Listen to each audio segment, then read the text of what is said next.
কেন? আমি কি করলাম? এই বাড়িতে তুমি ছাড়াও আরো লোক থাকে। পরিষ্কার করে খুলে বলবা কি হয়েছে? তুমি তোমার মাকে সাবধান করে দাও, সারাদিন যেন আমার পেছনে পড়ে না থাকে। উফ, এনাকে নিয়ে না আর পারা যায় না।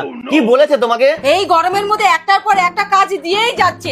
বাসন মাজো, ঘর ঝাড় দাও, ঘর মোছো, এখন আবার বলছে রান্নাও করতে। তুমিই বলো এইগুলো কি মানা যায়? কেন, একটু রান্না করে নিলে কি হয়? কিছুই হয় না। আসলে যত বয়স বাড়ছে তত ওনার বুদ্ধি লোপ পাচ্ছে। শোনো, এরপরে তোমাকে যখনই কাজের কথা বলবে তখনই মুখের ওপর বলে দেবা পারবো না, তারপর আমি দেখবো। ঠিক আছে।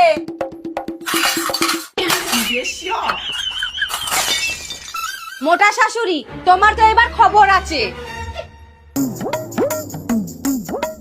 বৌমা, তোমাকে যে বললাম রান্না করতে, সেটা না করে কোথায় হাওয়া লাগাতে গেছিলা? মা, আমি এই বাড়ির বউ, আপনার কেনা চাকর না যে যখন যেটা বলবেন আমাকে তখনই সেটা করতে হবে। আমি পারবো না আজকে রান্না করতে। কি এত বড় কথা? দাঁড়াও, তোমার আজকে হচ্ছে। বাবু, বাবু, কি হয়েছে মা? তোর বউয়ের আসপত্রটা একবার দেখ।